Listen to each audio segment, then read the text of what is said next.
할렐루야, 박원철 목사입니다. 우리 주 예수의 평안이 여러분 모두에게 있기를 축복합니다. Shalom of Jesus Christ be with you all. 오늘은 아내와 함께 이렇게 팔당 호수에 있는데 시원한 바람을 쐬면서 답답한 마음에 나들이도 하고 또 해피한 시간을 좀 가졌습니다. 코로나 바이러스 때문에 사람들과의 접촉은 피해야 하고 해서 사람도 없고 또 시원한 바람이 불고 해서 잠깐 휴식을 좀 취하고 왔습니다. 기분이 좋네요. 몸은 좀 움직여야 아무래도 피곤이 덜할 것 같고요. 오늘 글쎄요, 이제 이번 한 번, 두 번, 세 번 모르겠습니다. 성령께서 제게 특별한 강의를 좀 하도록 마음에 부담을 주셔서 제가 오늘 지금 세상이 돌아가고 있는 이런 것들을 성경에 비추어서 좀 특강 형태로 진행을 해보려 합니다. 아마 뭐 익숙한 내용일 수도 있고 아니면 처음 접하는 내용일 수가 있습니다. 제가 1985년도 시카고로 유학길에 올랐을 때 공부를 하던 첫 학기 성우를 우리 아들을 낳고 났으니까 86년도가 되겠네요. 87년도, 6년도, 7년도 같습니다. 제게 정확하진 않은데 그때 벨지움에 나가서 섬겨던 구영재 선교사님을 만나게 됐습니다. 제 눈에는 참으로 그 인텔리한 분이에요. 굉장히 똑똑한 분이에요. 서울대학을 나오셨는데 근데 좀 기인이세요. 머리도 이런 대가위를 갖고 다니면서 막 혼자 자르시고 하는 그야말로 특이한 분이더라고요. 그런 분을 처음 봤어요. 근데 이제 그분을 모시고 집회를 했는데 제가 충격을 받았어요. 이분이 왜 벨지움의 루뱅 대학 캠퍼스 안에서 신부들과 수녀들만 상대로 전도를 하고 있는지, 그리고 캐톨릭 교회의 그 핍박을 피해서 여기저기 이사를 다니면서도 굽히지 않고 계속해서 신부와 수녀들을 사랑으로 접촉하고 전도한 일에 그렇게 어려운 일을 하고 있는지 알게 됐어요. 그래서 벨지움을 방문할 기회가 있었고 그 길에 로마의 바티칸까지 가서 캐톨릭을 연구할 수 있는 결정적 기회를 받게 됐습니다. 그것이 근본 계기가 됐죠. 그리고 구영재 선교사님은 오랜 세월 시다가 하나님께 부름을 받고 지금은 본향에 가 계십니다. 그때 그 구영재 선교사님이 아니었더라면 아마 제가 이 갈급해하는 어쩌면 제 이 갈증이 해결이 안 됐을지 모릅니다. 삶을 살아오면서 제가 이렇게 느끼는 것은 그 길목마다 하나님께서 다 필요한 사람들을 만나게 해주시고 필요한 내용을 접하게 해주시고 그래서 주님의 계시의 영역을 넓혀주시는 것들을 참 진하게 경험을 했습니다. 그때 제 나이가 26, 그러니까 제가 다녀온 때가 27 정도 될 겁니다. 그때 자료들을 수집하고 그때서부터 계속적으로 관심을 가지고 로마 바티칸은 어떤 곳인가를 들여다보기 시작했습니다. 그리고 그것이 얼마나 위험한 일인가도 깨닫게 됐습니다. 말을 하자면 참 깁니다. 여정이. 어쩌면 오늘날 이때를 위해서 주님이 저를 그렇게 준비시켜 주시지 않았나 하는 생각도 하게 됩니다. 만약에 지금 이 코로나 바이러스 사태가 이렇게 터지지 않았더라면 제가 아마 이런 이야기를 할 기회가 별로 없고 저 혼자 묻어두고 그냥 갔을 가능성이 좀 있다고 판단이 됩니다. 이제 오늘 드리는 내용은 조금 여러분들이 재미나게 들으실 수도 있고 뭐 아니면 안 믿으셔도 그만입니다만은 I am very confident, 영어로 저는 확신이 있습니다. 확신이 있고 이런 세월을 위해서 성령께서 나를 준비시켜 주셨다 그렇게 확신을 합니다. 그 요한계시록 그 뒷부분에 22장 10절 11절 이제 마지막이거든요. 거기 보면 또 내게 말하되 이 두루마리의 예언의 말씀을 임봉하지 말라. 때가 가까우니라. 불의를 행하는 자는 그대로 불의를 행하고 더러운 자는 그대로 더럽고 의로운 자는 그대로 의를 행하고 거룩한 자는 그대로 거룩하게 하라. 보라 내가 속히 오리니 내가 줄 상이 내게 있어 각 사람에게 그가 행한 대로 갚아주리라. 나는 알파와 오메가요 처음과 마지막이요 시작과 마침이라. 자기 두루마리를 빠는 자들은 복이 있으니 이는 그들이 생명나무에 나가며 문들을 통하여 성에 들어갈 권세를 받으려 함이로다 했습니다. 죄송합니다. 네. 그 시대의 끝이 오고 주님이 오실 때가 가까이 오면 심판은 하나님의 집에서부터 먼저 됩니다. 베드로전서에서도 명확하게 말씀하셨고 에스겔에서도 말씀하고 학개서에도 말씀을 하고 하나님의 집에서 먼저 심판이 일어납니다. 그렇기 때문에 이번에 코로나 바이러스를 뭐 하나님이 보냈다, 나는 그렇게 믿지 않습니다. 하나님이 보낸 것이 아니고 하나님이 보내실 이유도 없습니다. 다만 이런 재앙들은 성경에서 이미 예언을 했던 것이기 때문에 자연스럽게 온 것일 뿐이고, 또 누군가에 의해서 어떤 동기가 됐든지 인위적으로 누가 음모를 통해서 만들어낸 것이든 아니면 실수로 된 것이든 결과는 똑같아요. 그렇죠. 그래서 이제 이렇게 예배를 못 모이게 되고 행정명령이 떨어지고 집 밖에도 못 나가게 하고 하는 일들이 기독교 국가라고 말하는 미국에서도, 천주교 국가라고 말하는 이태리에서도, 영국에서도 나라마다 지금 두 주를 집 밖으로 나오지 말도록 군대를 길에 보내고 하면서 지금 그야말로 전대미문의 사건이 벌어지고 있습니다. 이러한 때에 나는 지금 뭐 코로나 바이러스의 어떤 거기에 뭐 그걸 그렇게 강조해서 말하고 싶지 않아요. 하나님이 바이러스보단 크잖아요. God is greater than, far greater than virus. 그러니까 하나님이 이 바이러스 정부 하나님께 비교하면 아무것도 아니죠. 이딴 거는 하나님이 보호하신다, 하나님이 치료하신다, 하나님의 그 보호의 날개 아래 이게 다 피하기까지 우리를 숨겨주신다. 그러면 아멘이에요. 하나님과 뭐 상대할 수 있는 게 뭐가 있습니까? 그래서 나는 그거보다는 오늘 읽은 말씀 그대로예요. 종말이 오면 하나님이 이런 시련들을 통해서 자기 성도들을 이제 그 준비시켜 주신다는 거예요. 그것도 역시 믿음이 있고 성령을 통해서 회개의 영이 임할 때나 그것이 이 재난을 통해서 자기를 돌아보게 되고 복을 받는 거죠.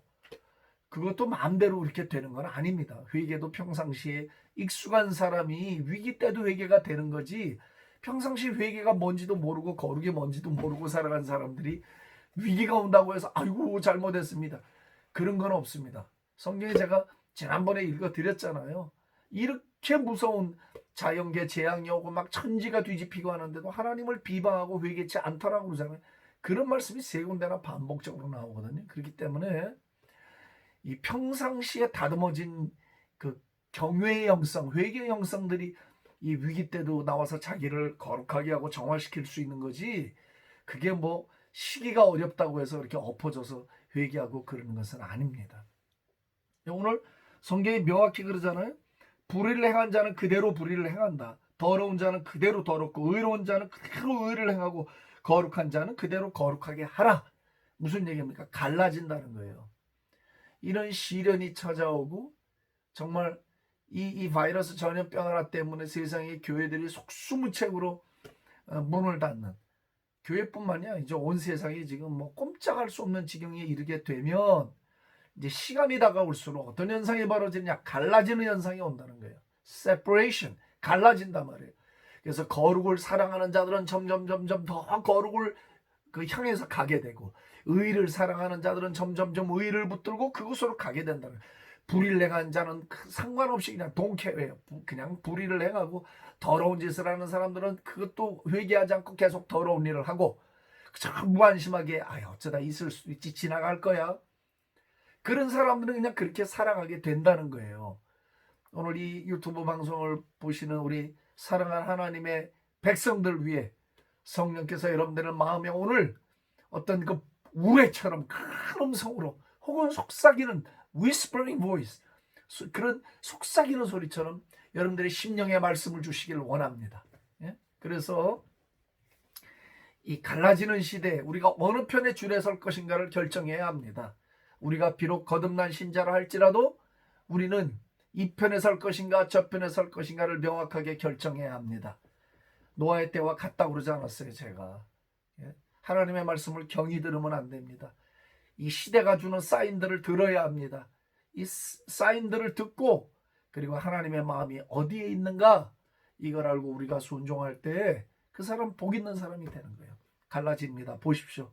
앞으로 계속해서 정말 주님을 사랑하고 성령의 은총을 사모하고 그분의 임재를 바라고 그분의 영광을 기다리면서 주님께 더 가까이 가고자 하는 자, 빛으로 나아가고자 하는 자, 주님을 닮고자 하는 자, 주님의 뜻대로 살고자 하는 자, 오염되지 않기를 원하는 자들은 계속해서 그쪽으로만 가게 됩니다. 예, 하나님이 원하는 거죠. 오해하시면 안 돼. 그렇다고 뭐 세상 일을 포기하고 돈 버는 일도 그만두고 그런 뜻이 아닙니다. 제 말은. 그 오해를 해서 들으시면 안 돼요. 저도 목사지만 신앙생활 해보니까요. 정말 이렇게 그 경계심을 늦추지 않고 피아노 줄도 그게 그 텐션이 있기 때문에 아름다운 소리를 내는 거잖아요. 기타 줄도 늘어지면 소리가 영 불협화음이 나오잖아요. 하모니가 안 나오잖아요. 피아노 줄도 마찬가지예요. 당기는 그 텐션, 장력이 있기 때문에 아름다운 소리를 내는 거잖아요. 우리도 이런 세파, 이런 시즌 속에서도 우리가 계속해서 주님을 원하고 더 주님을 원하는 거예요. 더 사모하는 거예요. 무슨 일을 하든지 직업을 뭐 어떤 직장을 다니든 상관이 없어요.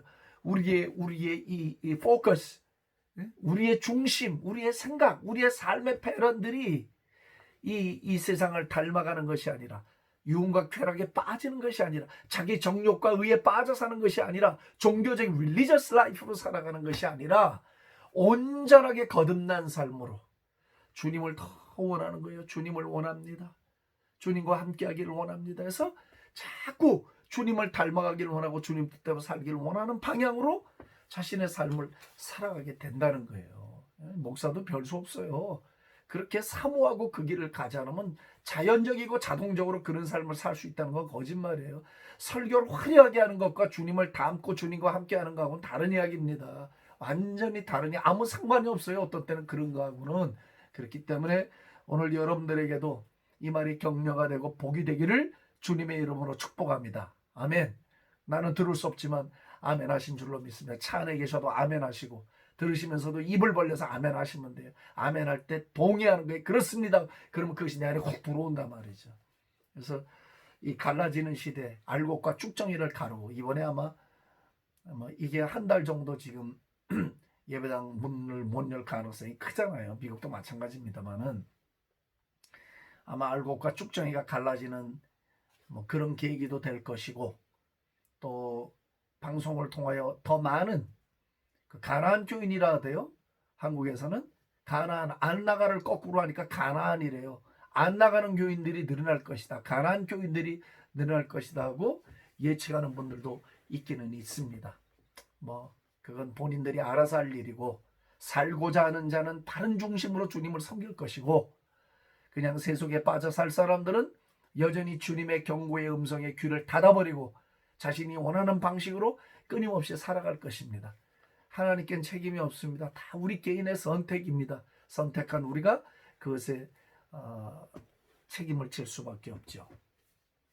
자, 오늘 특강이니까 이제 우한 코로나 바이러스 이야기를 좀 해보겠습니다. 올해 1월 달 혹시 여러분들은 기억이 나실지 모르겠는데 1월 28일이죠. 미국 검찰이 법무부에서 찰스 리버 간 말고 Lieber 리버 나이가 60입니다. 전격적으로 구속했습니다. 하버드 대학교의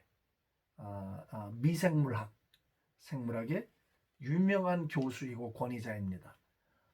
그리고 2명의 중국 과학자를 동시에 기소해서 한 사람은 체포를 했고 한 사람은 중국에 있기 때문에 체포를 못했습니다.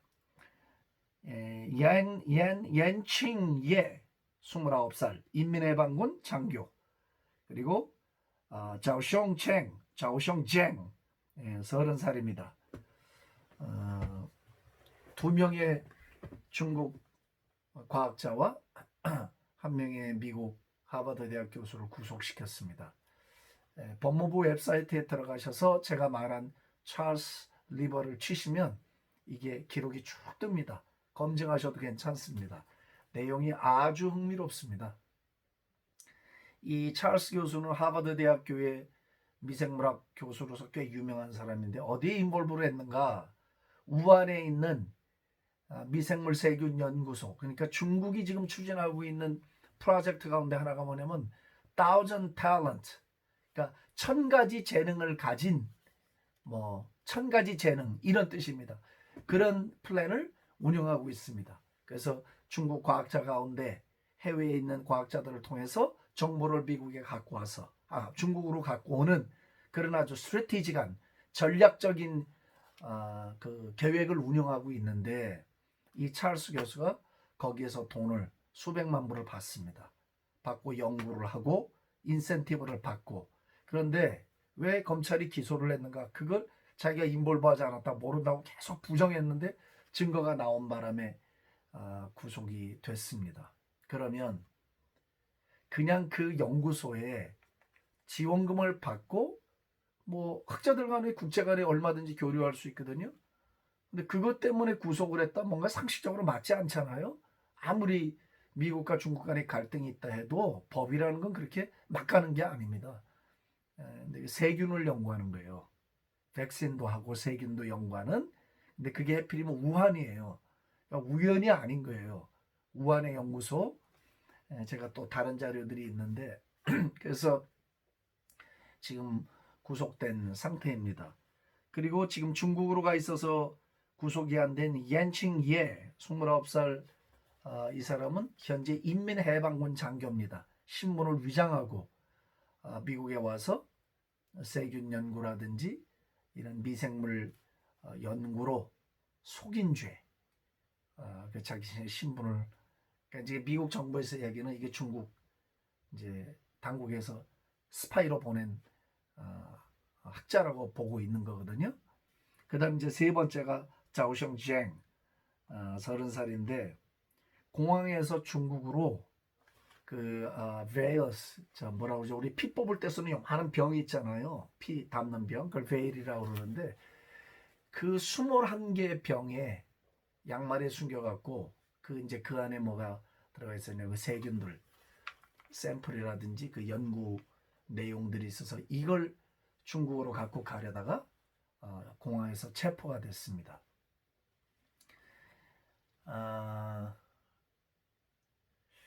참 재밌죠. 이제 큰 그림을 볼 필요가 있어요.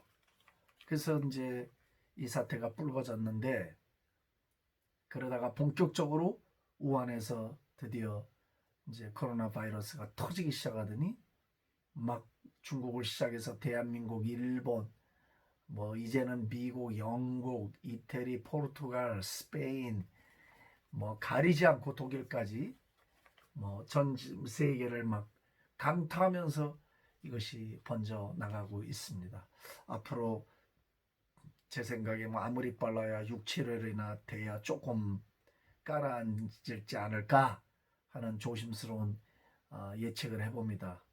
벌써 뮤테이션, 뭐라고 그러죠? 돌연변이, 이 바이러스의 돌연변이 형태가 나타나기 시작하고 있거든요. 그렇기 때문에 쉽게 진정할 거라고 안심하기에는 아직은 좀 이른 감이 있습니다. 자, 제가 지금 우연이 아니라 어쩌면 이것이 뭔가 계획된 형태의 코로나 바이러스일 수 있다는 이야기를 감히 제가 말하려고 하는 것입니다.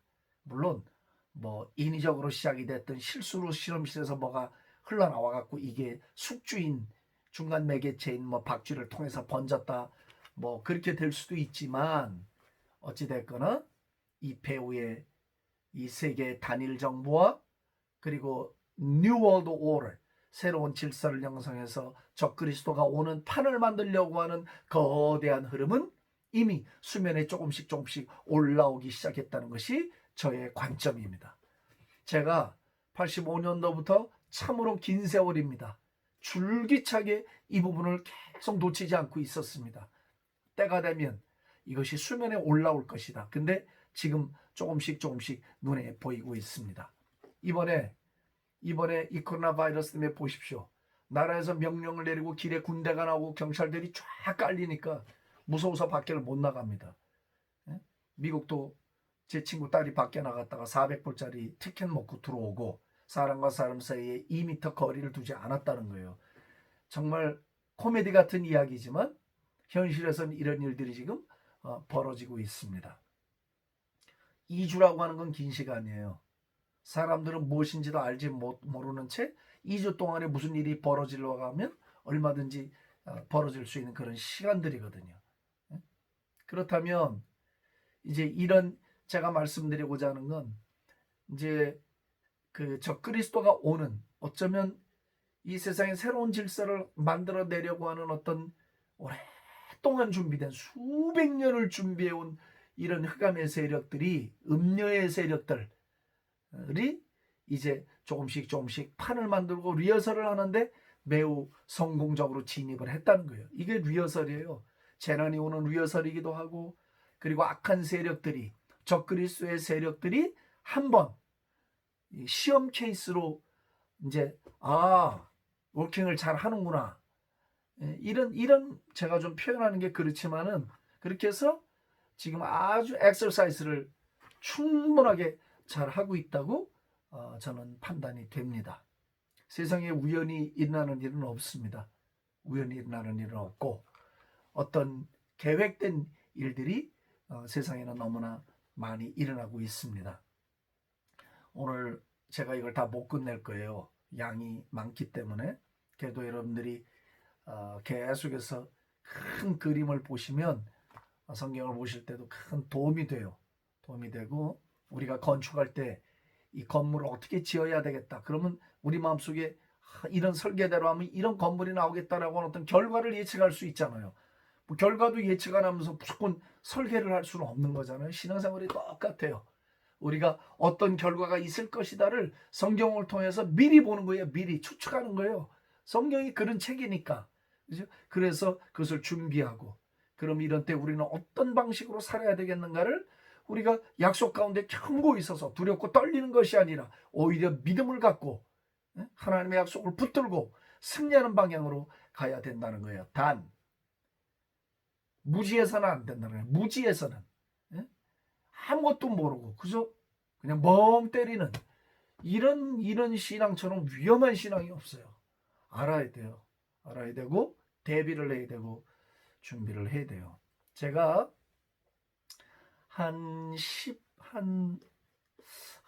벌써 10년이 넘었네요. 이제 우리 어느 집사님 두 가정과 함께 결혼 몇 주년 기념으로 해갖고 도움을 받아서 이제 유럽을 두 번째 가게 됐어요. 갔는데 그때 로마에 갔습니다. 로마에 갔는데 갑자기 안내를 하던 사람이 이 로마 시내가 그리고 바티칸이 세븐 마운틴스 일곱 산 위에 서 있는 도시라는 거예요. 너무 깜짝 놀랐어요. 제가 무슨 얘기냐고 다시 해달라고 그랬어요. 그랬더니 이 로마는 이 시는 이게 7산이 있었던 자리다 이거예요. 그 위에 서 있다는 거예요. 내가 그 세븐 마운틴을 탁 듣는 순간에 요한계시록 13장과 10장 말씀이 떠오르더라고요. 와, 그때 그 소리는 정말 그 성령께서 저에게 주신 음성이었다고 생각이 돼요. 제가 그러잖아요. 13장에 이제 적그리스도가 올라오는데 하나는 정치적 형태 적그리스도가 짐승이 올라오고 또 하나는 종교적 형태 어린 양의 두 뿔 가진 이 적그리스도 비스트 짐승이 올라온다고 그랬잖아요. 그리고 이 둘은 연합체를 형성한다고. 같이 가요 처음에는. 그러다가 17장에 오면 어떻게 되는가? 이 정치적 형태 짐승이 이 종교적 형태의 짐승을 죽여버려요. 네? 처음엔 같이 가다가 싸움을 하고 한쪽을 죽여버려서 결국은 정치적 형태의 이제 짐승이 승리를 하거든요. 물론 18장에 가면 이제 완전히 바빌론이 멸망하면서 패망하는 장면이 나오기는 해요. 근데 그 첫 번째 짐승이 올라올 때 머리가 이제 7개고 10면류관이 있다고 제가 말씀을 드렸어요. 머리 7개인데 왜 10면류관인가? 그 설명을 17장에서 해주고 있어요. 그 첫 번째 짐승이 어떤 짐승인가를.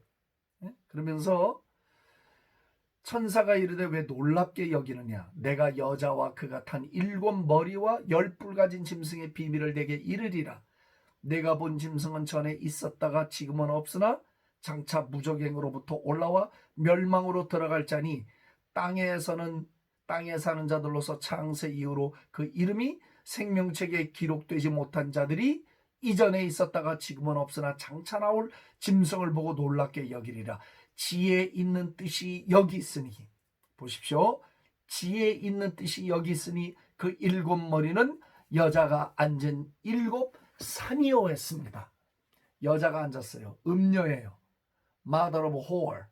성경에 창녀의 그 엄마라는 거예요. 네? 그 음녀가 앉은 자리가 7산이에요. 네? 그 7머리는 여자가 앉은 7산이에요. 그 위에 뭐가 있었는가? 로마가 있었어요. 그리고 그 위에 누가 앉아 있는가? 로마의 바티칸 교황청이 앉아 있어요. 둘은 쌍둥이에요. 로마와 로마 교황청,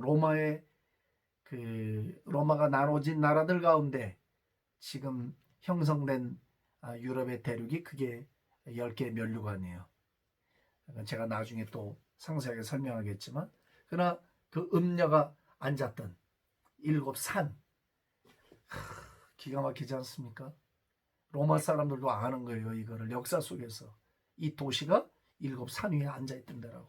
근데 성경은 그 7산 위에 앉아있던 곳이 음녀가 있었던 곳이라는 거예요. 음녀가 앉았다는 거예요. 지금도 앉아있잖아요. 지금도 그 자리에 앉아있어요. 여러분들 혹시 일루미나티라는 단어를 들어보신 적이 있을 거예요.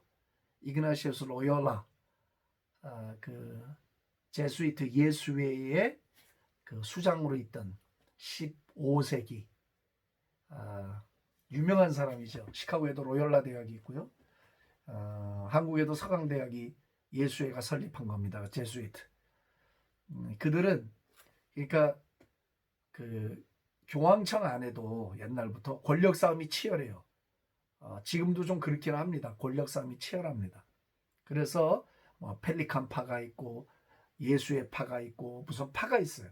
근데 그 중에서 제일 강력한 권력을 투쟁 가운데 쟁취한 게 제수이트, 예수의 파가 권력을 잡았어요. 그래서 그 예수회는 까만 제복처럼 까만 신부복을 입습니다. 자기들끼리 그 예수의 가장 높은 사람을 블랙pop이라고 불러요. 검은 교황이라고. 그리고 거긴 제네랄로 불러요. 그러니까 군대 조직처럼 구성이 되어 있어요. 제가 이렇게 말하죠. 만약에 내가 미국 사람에서 만약 미국인을 상대로 이런 이야기를 계속하면 내가 분명히 테러의 위협에 처해요.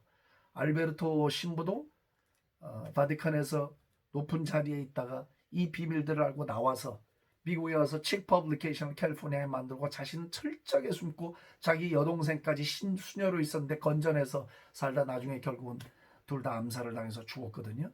칙 퍼블리케이션이라고 만화로 전도지를 만들어내는 곳이 있어요.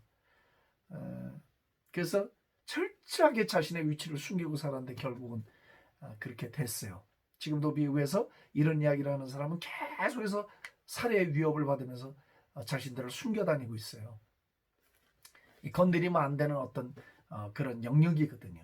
그런데 그 로열라가 만든 그 일루미나티는 그때로부터 수백 년 동안 세계를 장악하기 위한, 세계를 점령하기 위한 금융, 정치, 종교 각 분야에 완전한 장악을 위한 작업에 들어가기 시작해요. 너무 놀랍지 않아요?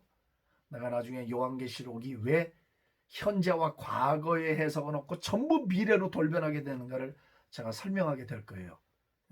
왜 전부 그걸 받아들이게 됐는지, 현재성은 없고 과거도 없고 몽땅 계시록은 미래만 얘기하고 있다라는 이 작품이다. 이 제수이트 예수의 작품이거든요. 그렇게 해서 보시면 뭐 중앙은행도, 그리고 일루미나티, 프리메이슨, 하여튼 기타 등등해서 20몇 개가 넘는 가지로 된 단체들이 전 세계를 움직이고 있어요. 근데 겉보기에는 다 독립된 단체에서 하나도 서로 연관성이 없는 것처럼 보이게 만들어 놨는데, 그 밑바닥에 Mother of all, 모든 것의 어미가 바로 바티칸이에요. 그래서 거기서 딱 나오고, 지금 종교통합운동이라든지 WCC 운동이라든지 겉보기에는 아닌 것 같지만 그 밑바닥에는 누가 중심으로 자리 잡고 있는가? 그게 바티칸입니다. 그렇기 때문에 이제 지금 한번 제가 이런 이야기를 좀 드려볼게요. 어디에선가 과잉된 인류의 인구를 줄여야 되겠다. 그래서 좀 소수가 살아서 지구촌의 문제도 없애고 뭐 여러 가지 문제들을 좀 줄였으면 좋겠다 하는 생각을 가진 무리들이 있었습니다. 제법 됩니다, 이 시간이. 그리고 2009년도 뉴욕에서 빌 게이츠를 포함한 워렌 버핏, 오프라 윈프리 등등의 사람들이 비밀 회동을 하려고 했다가 이것이 새서 뉴스에 그때 떠들썩하게 나왔던 적이 있습니다. 여러분들이 구글에 들어가서 자료를 찾아보십시오. 2009년 제가 맞는다면 10월 달일 겁니다. 뉴스 기록이 지금도 거기에 나와 있습니다. 거기서 주로 논의된 것들이 overpopulation, 인류의 인구가 너무 많다. 그리고 healthcare, 인류의 건강 문제라든지 또 식량 문제라든지 이런 아젠다들을 거기서 막 이야기를 해요. 근데 여러분 웃기지 않아요? 무슨 자기들이 무슨 정부도 아니고 무슨 대단한 뭐 억만장자들이 뭐 정치할 것도 아닌데 거기 모여서 그런 아젠다를 왜 논의를 하냐 말이죠. 그건 정부가 해야 할 일이고 어떤 기관들, 유엔사나 뭐 이런 기관들이 하는 거 아니에요? 그런데 그 사람들이 거기 모여서 이제 그런 일들을 걱정하고 이런 문제를 어떻게 해소할 것인가에 대한 여러 가지 논의가 있었어요. 그 중에 핵심 어젠다가 뭔가냐면 인류의 인구수를 줄여야 된다. 그럼 뭐 어떻게 줄여요? 뭐 하나님도 아니고 애를 낳지 말라고 그럴 수도 없고, 조금만 상식적으로 생각해 보면 숨겨진 이면에 그 hidden factors, 그리고 그 behind the curtain, 그 카텐 뒤에 숨어 있는 이 어마무시한 음모들을 우리가 발견하게 돼요. 뭐 난 그렇다고 그분들이 뭐다, 난 그렇게 얘기하고 싶진 않아요. 그러면 이번에 이렇게 막 쉐이킹, 그냥 성경이 말한 대로 흔들잖아요. 막 세계 판을 막 들이 흔들어 놓잖아요. 그 상당량의 인구가 감염돼서 죽어 나갈 수도 있고, 동시에 백신이 개발되면서 어마어마한 돈을 쓸어 담을 기회가 또 되는 거예요.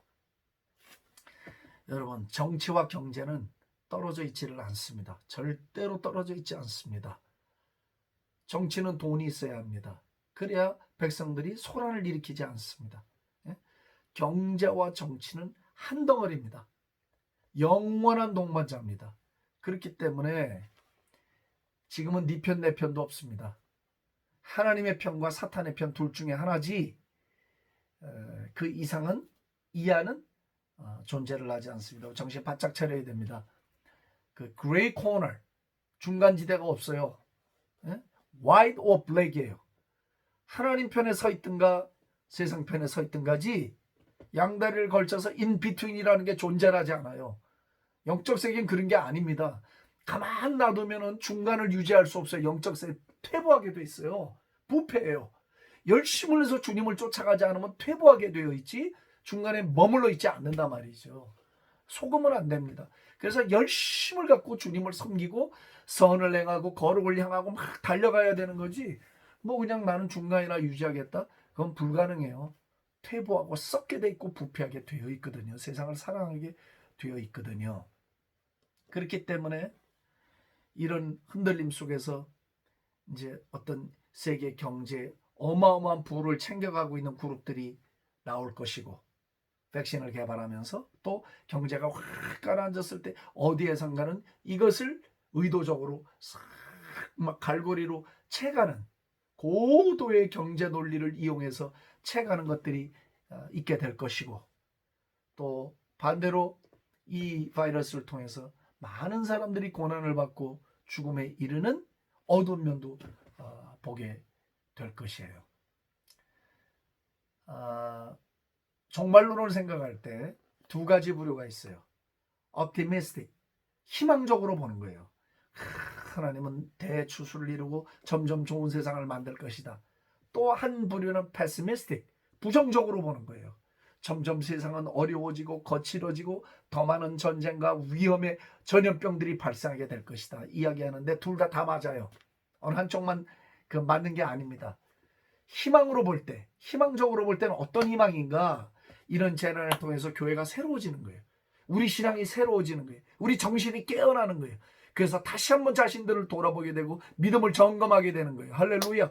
그런 면에서는 이 시련이라고 하는 바람이 이게 축복이에요. 예? 등 따스고 배부른데 주님을 사모합니까? 주야 안 되잖아요. 그냥 막 즐기고 노는데 바쁘지 뭐 언제 우리가 주님을 위해서 애절하게 이렇게 우리 자신을 돌아보냔 말이에요. 그러니까 시련의 바람이 확 불어온다는 것은 긍정적이에요. 왜? 우리를 새롭게 할 수, 우리를 다시 한번 정화시킬 수 있는 second chance 이런 게 오기 때문에 이건 난 아주 긍정적이라고 바라봐요. 또 하나, 분명히 대추수가 옵니다. 성경의 약속입니다. 예언이고. 그래서 인류의 마지막, 하나님이 더 많은 영혼을 구원하시기 위한 마지막 하나님의 초강수가 동원돼서 우리의 예측을 뛰어넘는 엄청난 사람들이 추수에 참여해서 구원받는 역사가 나타나게 될 것입니다. 아멘.